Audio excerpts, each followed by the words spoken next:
Hi everyone and welcome to my channel Budgeting for Future. Today we are doing our budget with me for June 18th to July 1st. It is a paycheck to paycheck or budget by paycheck type of style. We budget once every 2 weeks with the newest paychecks that we have received.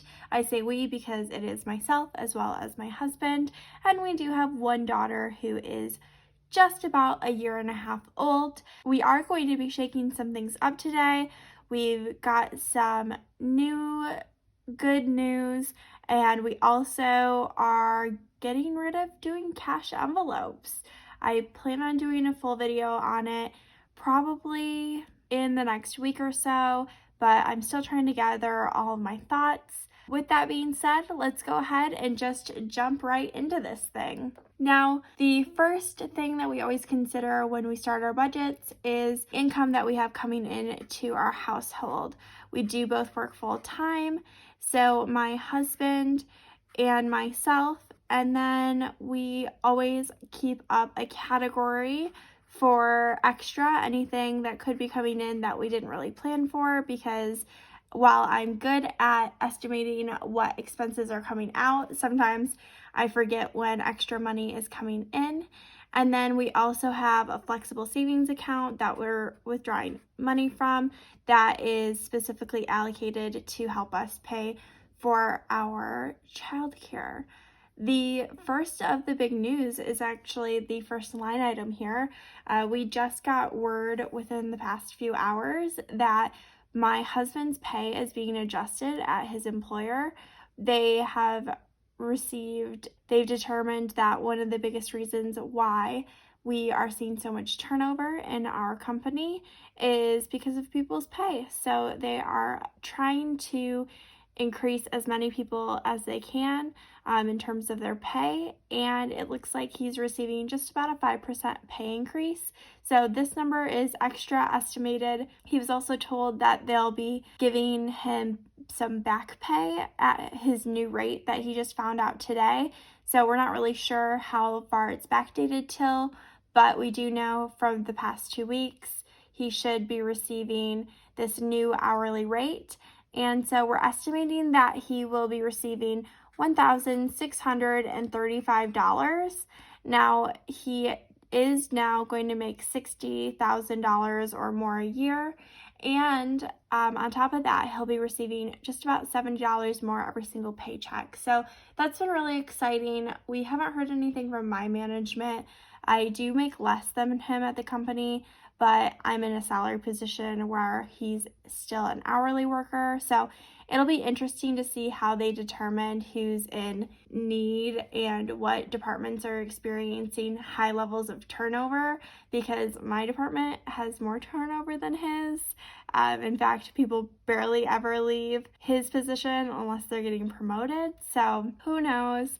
But my pay as of right now is supposed to stay the same at $1,272.33.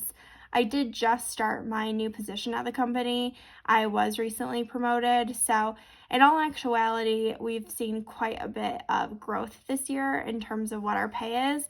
I think we're probably at this point making about $10,000 more this year than we did last year. I don't think we'll be receiving any extra income, and I am expecting $192.31 to come from our flexible savings account. Overall, it looks like we'll be working with just a little under $3,100 for the next 2 weeks.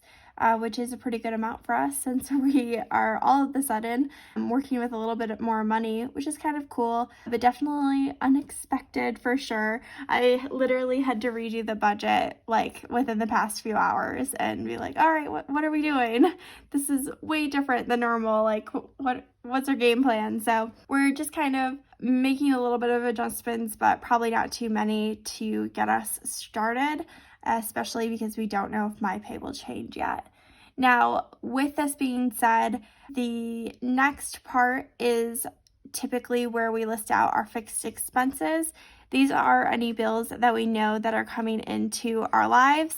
And I actually almost had a new fixed expense. We had a salesman come to our house this past week, and knock on the door. My husband answered it, and the man was like, "You have bugs. You have bugs everywhere. There's bugs all over your yard, and you need to get rid of them. This is how much you will have to pay, and then we will get rid of them." And my husband kept saying no, and no, and no, and no, and he kept lowering the price. And my husband finally sends me a text message and goes, "Don't be mad, but we're getting our house remediated from bugs outdoors." And so I call him, like, "I'm not mad, but do you need there to not be bugs in your yard? Like, what's wrong with bugs?" We're a pro-bug household, I thought. We have, like, these honeybees that come to one of our trees, and they pick up the pollen from them, and it's so cool to see. And, like, ants aren't harming anyone. Spiders eat other bugs. Like, what are you talking about? So he signed us up for a plan where we would have to spend like $1,100 over the next year and a half to get the bugs removed from the outdoors, which, I mean, I understand in some areas, like having your bugs remediated, but they weren't going to get rid of mosquitoes, which are like the world's most annoying bug, right? So I was like, "What? Why? He's like, "He just wouldn't let me go. He like wouldn't leave." I'm like, "Did you ask him to like leave your property?" He's like, "No, I felt too afraid to." I'm like, "All right." So I called up their customer service within the next few hours and was like, "I want to get rid of this service my husband signed up for." They're like, "Oh, why would you like to get rid of the service?" Because we like the bugs in our yard." And he was like, "Okay." And so I got us out of that new expense. So you won't be seeing that here because we did not actually have any of those bugs removed. The first of our fixed expenses is our mortgage. We do split this over 2 weeks or 2 paychecks, and that will be $729.58. We have our HOA, or our homeowners association, and that will cost us $98.90. We have my daughter's daycare because she does go 4 days a week, and that will be $360. And last but not least, we've got Orange Theory, my exercise class, and that will be counting as and that will be costing $89. After this, we're going to go ahead and move on over to our variable expenses. Now, these are ones that are going to fluctuate a little bit more often, and previously when we were doing cash envelopes, these would be the ones where we would actually have cash in the envelopes. Now, since deciding to kind of change things up, we're going to be having actually less variable expenses categories, and we're going to consider some previous expense categories as sinking funds. And I'll kind of explain what I think the difference is and why we've changed that after I go through what our actual variable expenses are. We've got 3. These are groceries, gas, and out to eat. Now, previously, I would just consider some envelopes as ones that would roll over throughout the weeks. So let's say we didn't spend all of our gas money, we would go ahead and just keep that money in the envelope. And now for our budgets, we won't be doing that. We'll just have sinking funds that money does roll over from week to week, whereas our variable expenses, they will not. So let's say we spend only $100 on groceries, then we will actually just save that $200 and put it towards one of our sinking funds, typically our down payment sinking fund, which is really what we're hitting hard right now. For groceries, we will be estimating $300 will be spent there, $40 for gas, which has luckily gone down, and $175 for out to eat. Now, our savings and sinking funds, because of this, are going to become pretty big, which is why I've left so much blank space for them. The biggest reason we switched away from using cash envelopes is because we were holding on to so much cash in our house. We had about $4,000 just sitting, and it wasn't getting used in a bank account. There's so many times that we have to use our credit cards anyways, so we've just kind of gotten rid of it. I think they were helpful for the time being, especially as we were really working on some of our debts. But now that savings is really taking over a priority in our lives, I think we can manage if we are going over these variable expenses.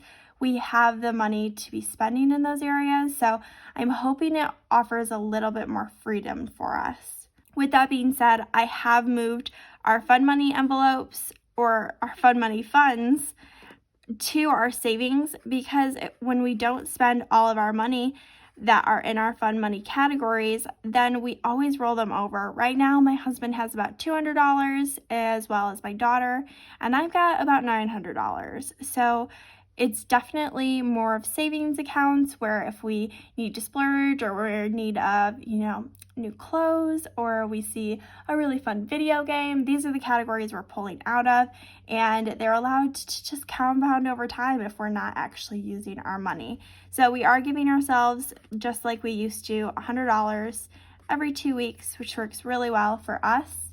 And then other savings accounts are pretty normal and ones you've seen before.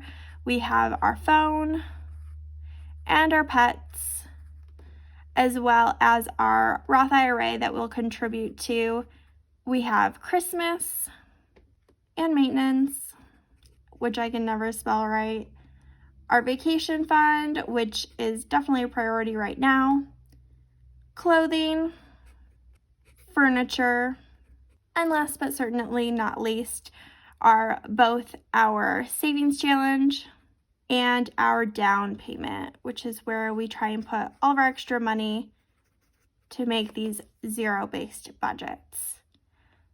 Now for our phone, we always put away $40 because we do pay for our phone bill annually. We'll be doing $30 towards pets to keep up the track that we've been on. We use this account for food, litter, as well as vet bills that come up.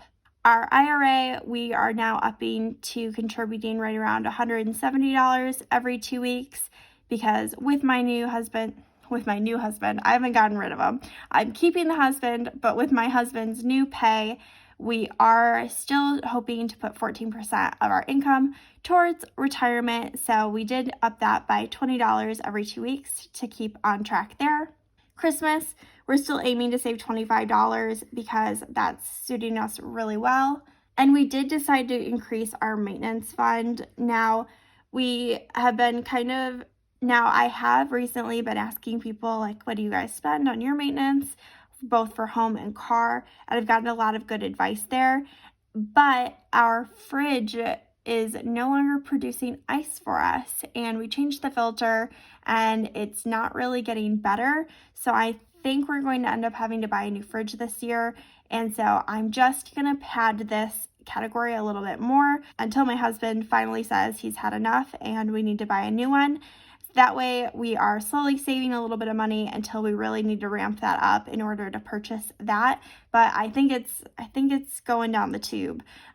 So we are definitely keeping our eye there. Vacation is going to get $250. We are about to go on vacation sometime in August, and so we are heavily saving up for that right now. We have created our budget, and now we're just saving up the amount that we need for the vacation. In total, we have a budget of $1,800 for our vacation. $800 has already been used for our different expenses in terms of hotels, and now we're just trying to save up the other $1,000 for the cost of travel and also doing fun things while we are on our vacation. We'll also be putting $25 towards clothing, which is pretty standard for us, and another $25 towards our furniture. Last but not least will be our savings challenge and then our down payment. We are picking a high number for our savings challenge. We are trying to save $5,000 over the next year, and we are well on our way there. We're trying to knock out some of the higher numbers while we can, and so we'll be putting $340 away towards that. If you want to check that out, you can find it in a link down below. And then for our down payment, we should have $27.16 left over at the end of all of our income minus our fixed and variable expenses and our other savings categories. So hopefully we will be able to find that money by the end of the paycheck, and in 2 weeks you'll be seeing our update. So if you did enjoy this video, go ahead and consider subscribing. That way you can see me pop up on your homepage when you are searching for some good YouTube content. I do hope you have a great rest of your day, and I hope your budget is always balanced. Bye!